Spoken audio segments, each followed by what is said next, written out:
Gel tips are relatively easy to apply, but you want to make them much, much easier? Applying them with acrylic is a game changer. Applying with acrylic allows you to pre-design your nail tips while ensuring effortless adhesion, easily creating beautiful nails like these.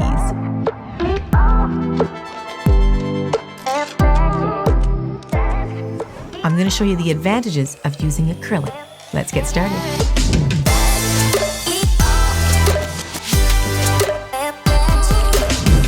Okay, so I've got one hand completely ready to go. I've taken it all up, but I'm going to save the preparation to show you. But here's my tips. The most important thing about tips is making sure you have the right size and the right method of adhesion. Right now we have gel and glue, but acrylic is easier. So let's find the sizes that I need. I find the 2 is pretty good for me thumb. Yep. And I find that the index finger, whatever size you find the index finger is, you'll usually find is going to be the same size you need for the ring finger. They're about the same size. This one's a little bit bigger. I think that's a 6 I need. And the pinky is the only problem I'm going to have. The 9 is on the pinky and it really is too big. You can see it's way too big for the sides. But other than that, we've got our sizes, but that's the most important thing. Make sure they fit right. And then I've got them all here. Now the beauty of applying them with acrylic is that you can pre-paint them. Because acrylic does not need the light to go through the nail. Why don't you see any black jelly tips out there? Because black can't cure through the light, but the acrylic allows you to paint it first. Then you can apply and you don't have to hold it to put it under the light. So let me show you how to do that. So I'm just going to prep my thumb here and we're going to get that product right on there. So I'm going to turn on my e-file. I do a very low speed when I'm prepping a natural nail. Now, my cuticles are pretty pushed back because I do my nails quite often. I just took them off last night to prepare them for this video. And I do find when you're doing tips, jelly tips, make sure you take the product off, especially on the sides. Because if you try to leave a little bit on, when you put the jelly tip on top, if it's too bulky on the side, your tip won't nestle in there and it will look like it's sitting on top and it looks too big. It looks awful. So I'm going to turn this down to about 3, and that's about 3,000 RPMs. And I'm going to go around the cuticle. When I do that, I'm actually pushing my cuticles back with my drill bit. Now you can do it with the cuticle stick, but those of you who want to save time, because this is a pretty quick method, you can actually do it with your drill bit. And I find it very, very effective. It's very gentle. See, I'm actually doing it on my skin. You can see very, very gentle. And that's why I say prep at a 3,000 RPMs. Okay, that's pretty prepped. Now you can go the extra step. It's not necessary. For 30 years, we never bothered doing this because we didn't have the bits and really, we didn't really have any issues. But if you do have any extra cuticle in there or any gel polish you're trying to get off or anything like that, you're trying to get it out of there, these kind of pointy bits are good, but make sure you're laying flat, okay? And you can just go around the cuticle. You can see there's nothing really coming off of my finger here, my fingernail, because there's nothing there. Whenever you're doing a tip, you want to put a filed surface to a filed surface and a stuff in between. That's basically it. So on that note, we've buffed up the natural nail. Now we're going to buff up the tip. So the tip has to have a little bit of roughness to it too, so the products that are in between it will sandwich together and it will stick, both of them. I'm going to demonstrate on this clear tip first, so you can see the acrylic working underneath before the nail art is applied. So I'm just going to buff up the inside part that I think is going to hit mainly the natural nail. You can even size it up. You know, this is the benefit of doing it when it's clear too. You can see it. So for me, my natural nail goes all the way up there, so I could literally buff it 3/4 of the way up. So just give it a nice buff. You can do this by hand, buffing the natural nail with some good hand files, but it makes it a little harder buffing the inside of a thing, but you still can do it. So just buff it up nice.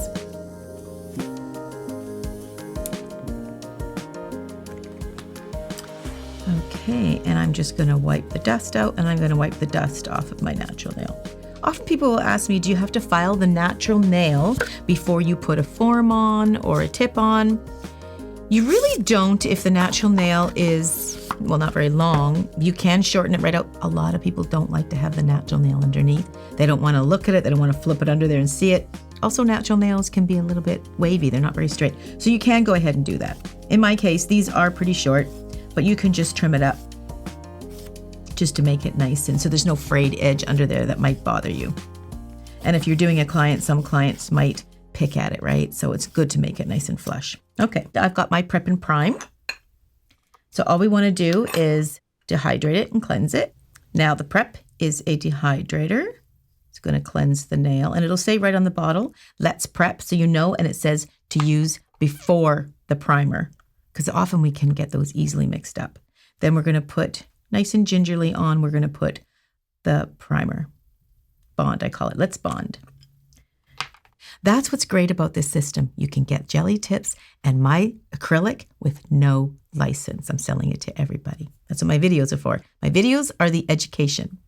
Okay, so you can put primer on the inside of the tip, but I find if you buff them and you've done everything right on this end, you don't really have to. So I wouldn't, you don't have to worry about that. Okay, so I'm going to use my odorless monomer. And the reason being, if you're not accustomed to doing nails all the time, the odorless is the advantage because it cures slower. So it'll give you time to put the product, beat it up, put it on the nail, and then squeeze it on and then just hold it. You don't have to hurry because a faster setting acrylic for someone who's more experienced, you'll have to move a little bit quicker. That's why this is easier than gel or glue, because you don't have to work with any speed or having to hold it the whole time. I've got a little 1/4 teaspoon and I'm just gonna use that much for the whole set that I don't think we'll need it all, but I'm just gonna do that much, a little bit, tiny bit more. Okay. And I'm going to show you how easy this is with acrylic. Okay, so I'm going to show you where we're going. So I'm going to show you the steps to get there. It might make more sense that way. So what I'm going to do is put a bead on here, and then I'm going to put this at the cuticle, and I'm going to gently press it down, and then I'm going to hold it for a few seconds. Now it's slow setting. It's low odor. That's actually virtually no odor, but it's going to take a little time to cure. So we'll count to maybe 30 seconds, but I don't have to hold it with pressure, right? It's actually even holding on itself there and it doesn't have any goop in between it, okay? Now with glue, you have to speed a little bit more. And with gel, you got to put it on and then put it under the light. And getting the hand under the light with your two hands under a light, you have to have more of an open light, and it's a little harder to get under there if you don't have that. Even that can be hard. So that's what makes this so easy. You can just put the bead. So I just want to show you where we're going so you know how we're going to get there. So you can see that's exactly what I'm going to do. So now, if you've never used acrylic before, this stuff is brilliant because it will do most of the work for you. I'm going to get my acrylic brush wet. I'm going to saturate it with the monomer. And I will suggest a brush 8, no bigger than an 8, maybe a 6. I think 6s and 8s are perfect to work with through your whole career, but you don't really need much bigger. 10s and 12s can be okay, but anything bigger than that can cause problems actually. So creating one big bead is not the goal. But what we can do with this is when you get your brush saturated with the monomer, hit it off to the side of the dish and release quite a bit. When you're working with low odor, you do not need a lot here. This is going to last maybe for one whole set of fingers. I didn't need that much. I probably could have had an 1/8. So I'm going to release. I'm going to go in and I'm going to lay into my powder and I'm going to hold it there for about 5 seconds. And then I'm going to bring it out and then I can put it on here. Now, if you can do one bigger bead, that would be good. But if you're not used to it, you might not know how to do that. So go in and get another one. You want a little bit more, but not too much, right? I'm going to place it right there. See how it's moving for you? That's what you want. You want it to move for you just a tiny little bit. It's not running and I'm not going to chase it, but I just want it to sit there. It's not touching the cuticles, not touching the side. So I know that's the right size bead. So now I'm going to get my tip and I'm going to lay it right in there. You can see it filling up. Can you see it moving? I'm not pressing hardly anything at all. Pressing toward the cuticle, pressing up toward the free edge of my finger, and I'm just going to hold it for a few seconds just to make sure that it is no air bubbles and it is staying in place. I can even put my forefinger over top of it and take a good look at it. Yeah, I can see it's all blended out. And if you want, you could go like this and take out the latter half of the acrylic, but as you do the subsequent fingers, they'll be a little harder to do. The thumb happens to be a little bit easier to be able to actually hold yourself to do it. But that's it. It's done. You don't have to try to wrangle it under light. I find, and that's still easy, but I do find when you're trying to wrangle it under the light, sometimes if you miss it a little bit, it readjusts and then you've got to redo it because you've released it and now it's got a bubble in there. That's what I find a bit of a pain. And with the glue, it's a bit of a time thing. When you put the glue down, you're going to have to get that tip on there. And if you do kind of misalign it a little bit, you can't take it off again. Or I guess you could, but you better make the decision pretty quick because the glue is wanting to cure up. I find acrylic is the easiest. One of the great advantages is you can pre-paint it. And I've chosen black because that's very hard to do, especially not hitting your cuticles. So you can pre-paint it and it's done. You don't have to paint and try not to hit those cuticles. So it just makes it so much easier. And the biggest reason is you can pre-paint them without them being on your finger. And it all comes down to angles, right? It all comes to angles. You can just go like this when you're painting and just and get on the sides. There's no skin to worry about. That's why this is so easy. Okay, there he goes. He's on there. Very, it's pretty shaped. This is probably the only size of my thumb that I don't have to actually pre-shape. I just want you to see. So here's the pre-painted one I put for my index finger. Look at that nice clean edge. It's going to sit on there quite nicely. Look at that. It looks like I did the most perfect paint job ever with very little effort. And that fits not too bad. It's a little bit wider than my finger, but I can get away with it. Now the pinky, that's the only one that's not going to fit me perfectly. You can see how much wider it is. See that? Than my actual skin. Quite a bit wider. So I think for this one, I will just take the corners and I will just pull it in a little on that corner there because it's more square than my cuticle is. But I found this was the 9. This is the smallest one. There doesn't seem to be any smaller, but it's pretty good everywhere else. It's just I find the cuticle is just a little too wide. Okay, and then I just keep checking my pinky and make sure that that's right. Okay, so I'm going to buff up the other ones. Now, if you don't have an e-file, you need a good set of files. And I thank everybody who's messaging me and saying how much they love them. Even professionals working with these day in and day out are standing up to that kind of pressure. They're great files, but I would get a medium for your natural nails. Okay, so you can buff the natural nail gently. Use the round corner to your advantage and get right into the corners there. And definitely use your cuticle sticks. You can still use the corner of a file and still push your cuticles back. And once you get more experience, you can do that. If not, you can use that cuticle stick. Get as much nail estate as possible. And just buff these guys up. It actually goes pretty quick when you use a hand file as well. It's all just in how you use it. You can certainly overfile a natural nail with a hand file as easily as you can with a e-file. It's really how you use them, right? I'm just going to use my e-file too. So you've seen hand filing and e-file.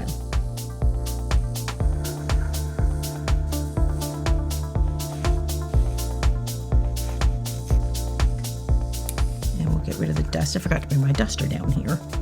I'm doing it this way. Okay, and don't forget your prep and your prime, and you can do it all at once. Do all the fingers together. That's what helps with the speed too, right? I mean, when I'm showing it here, I'm doing step by step, but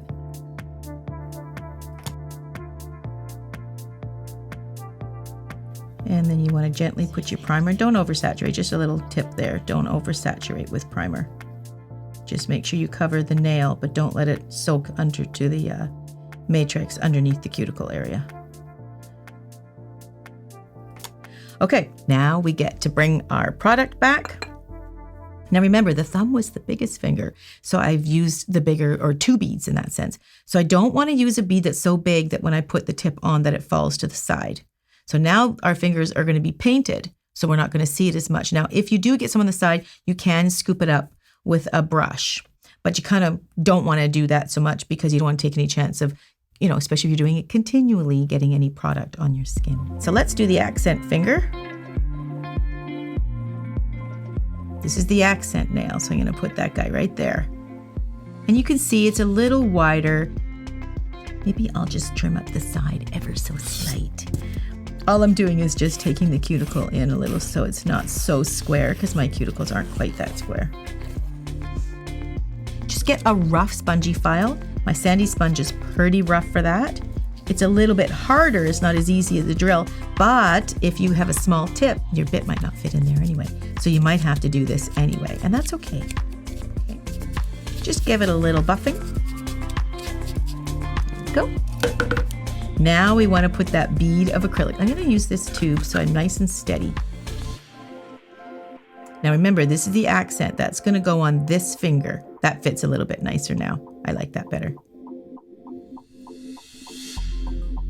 Okay, so again, if you're not used to acrylic, make sure that you work with a small bead. You're better to have a little bit on the smaller side than too much. Okay, so I'm going to get a nice bead. Count about 5 seconds in there. If you bring it out and on the finger and it's too runny, then you have too much monomer. So we're going to place it right there. You don't want to place it too close to the cuticle. And it's just going to rest for a minute. It's just absorbing. The powder is fully absorbing into the monomer. And I'm going to start at the cuticle, and I'm going to press into the cuticle a little bit, and I'm going to press out to the tip. I can put my finger on top of it, I like. Now there's a tiny bit out the side. Don't wet your brush. Keep your brush dry. So that way you won't be putting any monomer on the skin. See, there's a tiny little bit. Look at my brush. See that tiny, tiny, tiny little piece? That's how much, too much, that I made the bead. So the bead was a little tiny bit, that much too big, right? I'll check this side, nothing out this side. That's good. So I'm just going to hold that for a few seconds. Now I'm going to keep in mind and sort of measure my bead. That is the same size bead, tiny bit less for my index that I need because they're the same size finger. The pinky will need half that size bead because it's a way smaller finger. And this finger is a little bit bigger. I think it was the one size up, and it just needs to be a little bit bigger. But after you do your hands, especially if you're doing yourself, you'll get accustomed to how much you need. Okay, he's good to go. Oh my goodness, he's on there. That's great. So let's go ahead and do the other ones. Just be careful. Your nails are finished. And I actually hit that one a little bit with the file, so I'll have to top coat it because it made a little, dry mark. Okay, so now I can do the other one. So let's make sure I get those beads right. So you want to make sure they're smaller.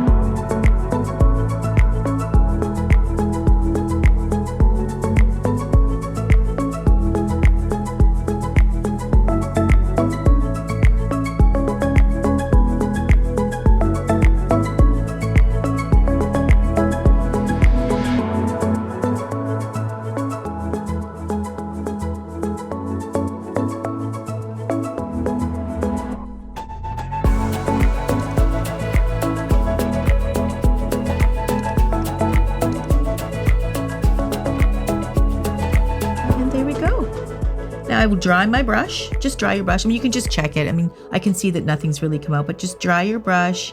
And if you want, scoop around, but make sure your brush is dry, just so you're not taking that monomer and putting it on the skin all the time. But that looks pretty good. I got a question for you. Yo. Being that you can't see what you're doing there, if you create voids, if you miss a spot, for example, and it didn't cover everything, could you get liquid under there and that could create some sort of a greeny infection or something? Yeah. Yeah. You've heard greeny mentioned before. I have, yeah. It's called Pseudomonas is the proper name. And greeny we call it the greenies because it causes a green stain, you might say. So yes, that is the thing with these types of nails. And you know what? This isn't even my most concern with those kinds of greeny issues.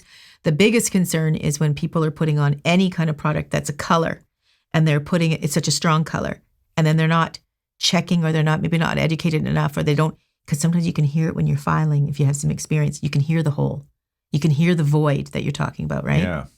So when you are putting solid colors on top, you can't see how the health of everything is every time a person comes in for a fill or if you're doing your own nails, right?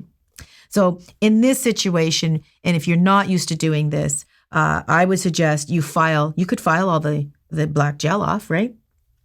Because we just put it all on. You could file it off and then you can have a little look-see, right? And that's why it's good to use see-through-ish colors like pink. Foundation pink is more cover pink, but like a clear or a pink like this, a pink tint that you can see right through it. But if you're using a solid color, you won't be able to see that. And then you should soak it all off. Just get rid of it all because you don't want to take any chances. But sometimes you can feel it. A client might say, oh, it's feeling a little loose. Or you might be able to feel it's a little loose. And then there's potential that could be happening. I guess you don't fill these, you just remove them, right? If you're doing this method, then you wouldn't have experienced so much to be doing the fill. That's why you're doing this, right? So if you're doing this, certainly I would just fill them, but I wouldn't be doing this. I would just be doing a form and custom building them to each and every finger and making them perfect. But if you're doing this, you really don't have the experience of all that. So yeah, I would just, which is great, just soak them off, get rid of them, and start again. And then you won't have any potential of those things happening. So when you're soaking off, does it still get underneath the tip? Does it still get in there? Okay, to get the tip off? Yeah, no, you have to actually buff the surface a little bit when you're soaking and removing. Cameraman, you are getting educated. I'm just curious. No, he's absolutely right. You have to buff them to break the surface of this gel, and then you soak them in acetone. And that will get through there. If you don't buff it, I don't know if it will work. I don't know if it eventually penetrate. It probably will. But you could be waiting a long time. So do buff it first. In fact, when I do a removal, I'm getting off sidetrack a little bit, but when I do a removal, I take off as much as I can, length and the depth, the thickness, and then I soak the last little bits. That's what I do to speed it up. Because I have no patience for soaking unless I'm into a really good movie. Then I'll do it.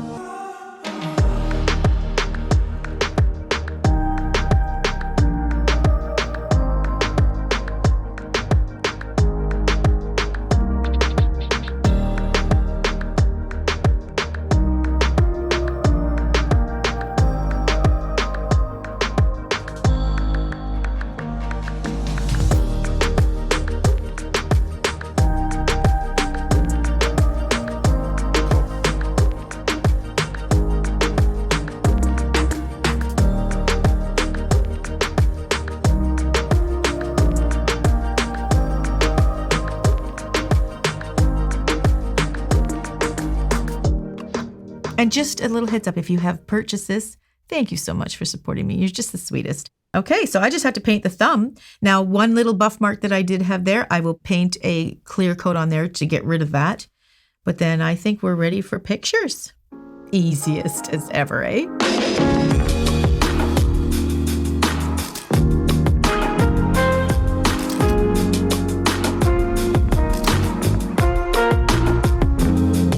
Remember in the beginning, I poured a 1/4 teaspoon for the whole set? Okay, this is how much I have left over. Now with acrylic, you don't want to pour it back in the bottle. If you do that, you'll contaminate the whole bottle. So look I pretty much have a 1/4 teaspoon left. So I really over-exaggerated how much that I need. Wow. Yeah, because when I poured it, remember I poured a little bit more than a 1/4 teaspoon. It was kind of a little blurb came out. Oh, yeah. That was the bit that I used. So there's still a 1/4 teaspoon here.